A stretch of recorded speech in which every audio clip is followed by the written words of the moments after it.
नमस्कार, आप देख रहे हैं बोले भारत यूपी की बात। मनीष के साथ में आपका बहुत स्वागत है। 24 नवंबर 2024 को संभल में जबरदस्त हिंसा हुई थी, जिसमें 4 लोगों की डेथ हुई थी और करीब 7 से 8 पुलिसकर्मियों को गोली भी लगी थी।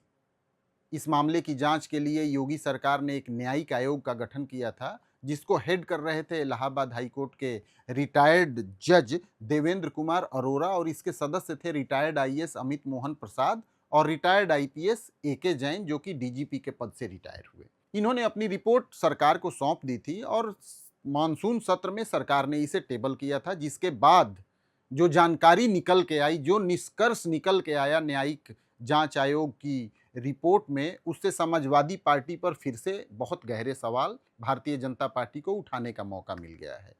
दरअसल न्यायिक जांच आयोग ने जो अपनी रिपोर्ट सौंपी है संभल हिंसा के मामले में, उसमें बताया गया है कि स्थानीय सांसद जियाउर रहमान बर्क, इसके अलावा एक विधायक के बेटे और इंतजामिया कमेटी के कई सदस्यों ने लोगों को जमकर भड़काया और इस भड़काने के क्रम में ही इस कदर वहां हिंसा हुई। इस बात को लेकर भारतीय जनता पार्टी ने समाजवादी पार्टी पर बहुत तीखा प्रहार करते हुए कहा है कि समाजवादी पार्टी का तो दंगों से पुराना नाता रहा है। संभल की रिपोर्ट ने स्थापित कर दिया कि समाजवादी पार्टी कैसे उत्तर प्रदेश को अस्थिर करना चाहती है, कैसे सांप्रदायिक दंगों की आग में झोंकने का प्रयास करना चाह रही है और कैसे संभल के लिए सुनियोजित षड्यंत्र रचा था। षड्यंत्र की एक एक तार आज जांच एजेंसी ने, जांच आयोग ने पूरी तरह से खोल करके रख दी है।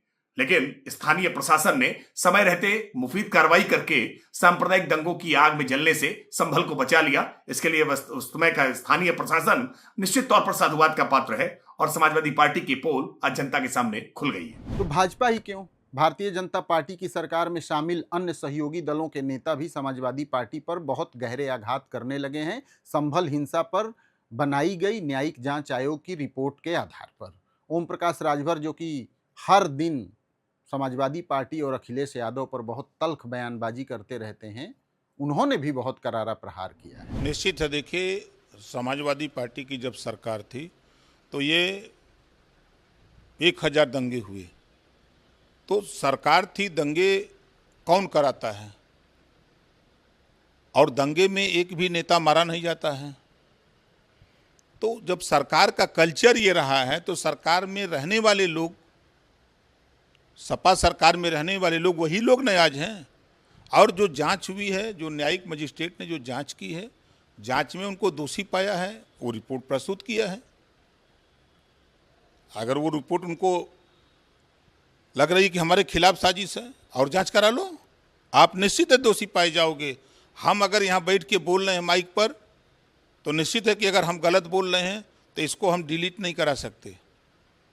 आपने अगर इसको फ्लैश कर दिया तो पूरा देश नहीं, पूरी दुनिया में जहाँ जहाँ हैं बैठे देख रहे हैं, कोई सोशल मीडिया पर दिखा रहा है तो कोई कहीं, जिस तरह के लोग हैं, तो वो चीज़ें अगर कहीं कही गई हैं तो उसको इग्नोर नहीं कर सकते। अब बात 1.5 साल पुरानी हो गई तो शायद आप भी भूल रहे होंगे कि मामला क्या था। असल में संभल में जो जामा मस्जिद है, उसको लेकर अदालत में पिटीशन फाइल की गई कि ये हरिहर मंदिर हुआ करता था कभी, और मुगल पीरियड में इसको तोड़कर यहाँ जामा मस्जिद का निर्माण किया गया। इस बात को लेकर कोर्ट में पिटीशन दाखिल की गई और जिस तरीके से बनारस में काशी विश्वनाथ ज्ञानवापी परिसर का सर्वे कराने का कोर्ट ने आदेश दिया था, उसी तरीके से संभल की अदालत ने जामा मस्जिद के कैंपस का भी सर्वे करने का आदेश दिया।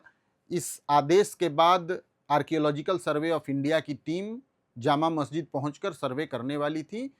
उसी समय यानी उसी दिन वहां लोगों का बहुत जमावड़ा हो गया, पुलिस से उनकी तकरार हुई, जमकर ईंट पत्थर चले और गोलियां भी चली, जिसमें 4 लोगों की डेथ हुई।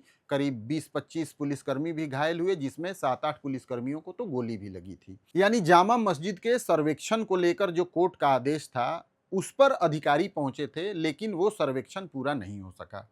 ऐसे में जो हिंसा हुई उसकी जांच के लिए सरकार ने न्यायिक आयोग का गठन किया और अब उसका जो निष्कर्ष आया है उसको लेकर जबरदस्त तरीके से राजनीति चल रही है। इस मामले पर समाजवादी पार्टी ने भी खुद का बचाव किया है। सांसद आनंद भदौरिया को सुनिए, जिन्होंने क्या कहा। अरे रिपोर्ट बनाने वाला कौन है? भारतीय जनता पार्टी के अधिकारी हैं और भारतीय जनता पार्टी के नेतागण हैं। मुख्यमंत्री जी के इशारे पर रिपोर्ट बनी है, तो सब कुछ आपका है, जो चाहे वो आप लिख दीजिए।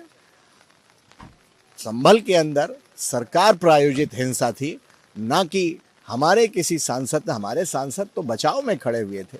अगर समाजवादी पार्टी के सांसद वहाँ बचाव में ना होते तो शायद और बड़ी दुर्घटना हो सकती थी। इसलिए सरकार को ही रिपोर्ट बनाना है तो फिर क्या है, जिसको चाहिए उसको कसूरवार ठहरा दीजिए। अब सवाल उठता है कि कौन सही और कौन गलत। जाहिर सी बात है कि हिंसा की जांच के लिए यदि न्यायिक आयोग का गठन किया गया और उसकी रिपोर्ट सदन में रख दी गई तो अब बड़े सवाल ये खड़े होते हैं कि क्या स्थानीय सांसद जियाउर रहमान बर्क और विधायक के बेटे और इंतजामिया कमेटी के सदस्यों पर किसी तरीके की कोई कानूनी कार्रवाई हो पाएगी या कब होगी, ये एक बड़ा सवाल है। दूसरा, विपक्ष के द्वारा ये भी सवाल समय समय पे उठाया जाता रहा है कि जिस तरीके की हिंसा संभल में हुई, आखिर कानून व्यवस्था के नाम पर इतनी डींगे हाँकने वाली राज्य सरकार उसे रोकने में क्यों नहीं सफल हो पाई। स्थानीय लोगों के गुस्से को कंट्रोल करने में सरकार और स्थानीय प्रशासन क्यों नाकाम रहा। इस मामले पर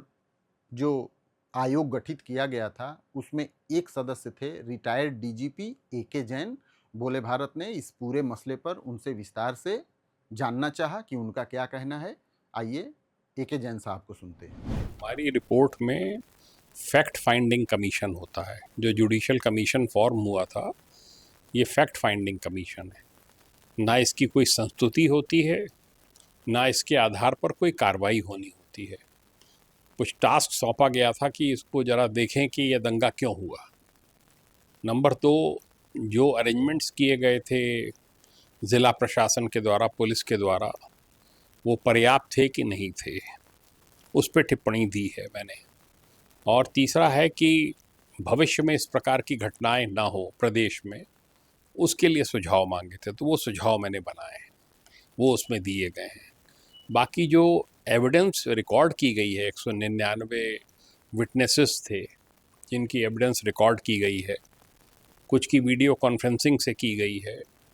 जो मुरादाबाद जेल में बंद थे करीब 80 एक्यूज्ड, उनकी वीडियो कॉन्फ्रेंसिंग के माध्यम से एविडेंस हुई है। इसमें बड़ा काम हुआ है इस कमीशन में।